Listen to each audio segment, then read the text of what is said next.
Cassie has written a letter to the judge before Diddy's sentencing. She writes, "One thing I've learned from this experience is that victims and survivors will never be safe. Although I can hope for justice and accountability, I've come to not trust anything. I hope that your decision considers the truths at hand that the jury failed to see." Cassie goes on to talk about the days that she testified living in constant fear, control, and coercion by Diddy. "He controlled every part of my livelihood. His power over me eroded my independence and sense of self. I felt I had no choice but to submit. I testified that beyond those demands, Sean Combs frequently used violence to get his way. Over the nearly 11 years we were together, Sean would hit me, punch me, stomp on my face, pull my hair, and throw my body to the ground and against the wall. The jury saw pictures of bruises on my back from Combs kicking me and saw that deep gash over my eye. The entire courtroom watched actual footage of Combs kicking and beating me as I tried to run away from a freak-off. People watched this footage dozens of times, seeing my body thrown to the ground and my hands over my head, curled in the fetal position to shield me from the worst blows. Physical violence caused bruises that makeup artists, paid for by Diddy,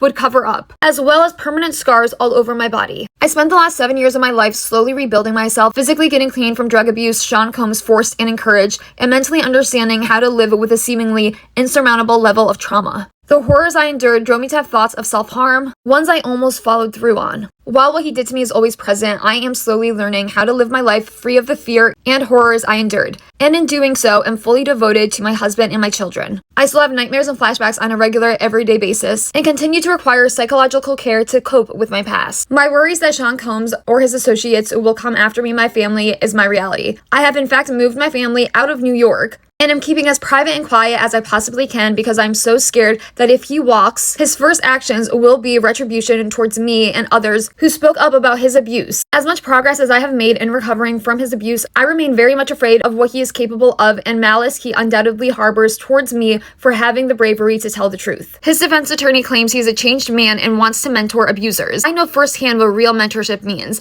and this disgusts me. He is not being truthful. I know that who he was to me, the manipulator, aggressor, abuser, trafficker, is who he is as a human. He has no interest in changing or becoming better. He will always be the same cruel, power-hungry, manipulative man that he is. When I came out with my allegations in my civil case, he flatly denied them again and again. It was only after actual video footage corroborated the exact words in my civil complaint that he issued an insincere apology on the internet. For over a decade, Sean Combs made me feel powerless and unimportant, but my experience was real, horrific, and deserves to be considered. While the jury did not seem to understand or believe that I engaged in freak-offs because of the force and coercion the defendant used against me, I know that's the truth, and his sentence should reflect the reality of the evidence and my lived experience as a victim.